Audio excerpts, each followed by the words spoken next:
classmates, we're here to interview Dr. Yeak Sui Hee, is that correct? About the Chinese belief on Feng Shui. The members of the interview group are Mohammed Salim, Osman Abbas, and myself, Dario Pampanga. Okay, so this is for the requirement for the Malaysian culture. Okay, let's begin with the interview with Dr. Yeak. Dr. Yeak, good morning. Yeah, good morning. Okay. We are here basically about the Feng Shui, Chinese concept on Feng Shui. As far as my research goes, it comes up from the Taoism, religious Taoism, in the 14th century, I think, but it went down as a practice already. So, the group would like to know what is this concept of Feng Shui? I mean, what is Feng Shui as used in everyday life by the Chinese people? So basically, Feng Shui is in Chinese Mandarin is Feng means is a wind, Shui is waters. So they believe that the combination of the earth and the waters will affect our livings in the harmonies, and also the interaction between humans and humans. They believe that Feng Shui will also affect the harmonious environment between the interactions of the peoples. Can you give some examples on the advices of Feng Shui experts? I mean, you are the Feng Shui experts. How do you advise businessmen? Let's assume that way. Normally, examples. Normally, they will measure that the buildings, whether your main doors is toward to the right east or west, northwest. Is it true that the internal house has to have 7 doors? Depends. Yeah. Depends. But actually, it's this Feng Shui. But when they study in the modern physics concepts, somehow they have some we call it their logics. Especially some they make sense a bit especially maybe somehow the Feng Shui is I think I give you one example. This one example is an old story. These are old stories. I'm not sure where the story happens. There's one businessman. He doing a business and then and suddenly his business drops very serious. And then because he's very believe in Feng Shui, so he bought a house, very expensive house in the seaside. And then after that his business drops. And then he invite the Feng Shui masters and then to stay to visit his home because the people the Feng Shui believe not only your company's buildings, but they also want to see the businessmen's their own buildings, their own home. Yeah. Because they believe this is a bring their luck. It's a connection. Yeah, connections. They believe there's a connection. So that's why the Feng Shui master go to the house. The owner house it's a seaside. It's a very bungalow. It's a big bungalow. And then the Feng Shui when they come to reach the home, he found that something's not very good, not very easy. But he cannot say anything. He cannot say anything. So he said that the Feng Shui master said that I want to stay all night. Tomorrow I will give you the answer. It's a popular impression that Chinese, wherever they reside, whether they're American Chinese, Malaysian Chinese, Philippines, whatever, Thailand, whatever. Do you think it still holds up to now, to the 21st century? Feng Shui still holds? Actually, for me, there's 2 parts, like statistics. There's a right side portion, small portions that they believe in the Feng Shui, and the left side they believe in the Feng Shui. But the middle parts, middle class, less. The percentage is reduced. Oh, so you mean the percentage in the middle class is already reduced in believing what Feng Shui is? Yeah, yes. But few are on the left and the right. Yes. Both extremes are getting few. Yeah. But the middle class is more lesser in terms of belief. Why? Because middle class, they are not very rich, they are not very poor, and then they are most affected by the modern thinkings. So that's why they are less attached to this kind of Feng Shui, because Feng Shui they are related. This is some part of the Chinese cultures. Feng Shui related with the Tai Chi, the Wushu, the martial arts, related with what we call it, palmistry, We back to the palms. You check for destinies. Mm-hmm. They all is related. So all these kind of things is a Chinese culture, but the middle class or the Chinese people, they are affected more by modern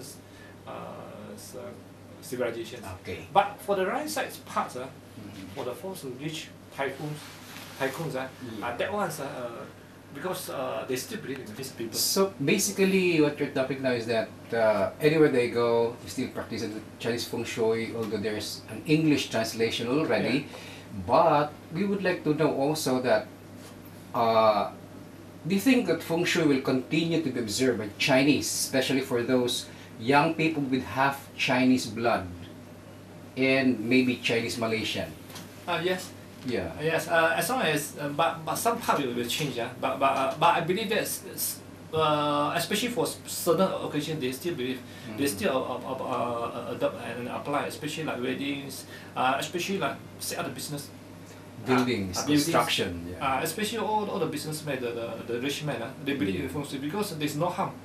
If I apply Feng Shui because they cannot foresee their business whether good or not. So better they believe something. So perhaps because it's spiritual, they believe in something because it is not expensive. Yeah. Nothing will harm them anyway.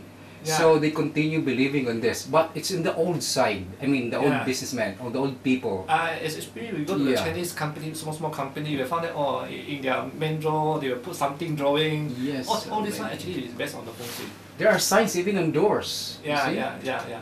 But somehow, if they are a very small company, then they only study by themselves and then they apply it.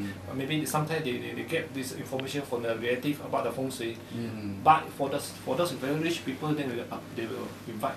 They invite the Feng Shui experts. Yeah, and also Malaysia they have the Feng Shui association. Oh, there's a Feng Shui association in Malaysia. But it's still new. So in other words, this Feng Shui association, because before that there is a more traditional, all the Chinese animism.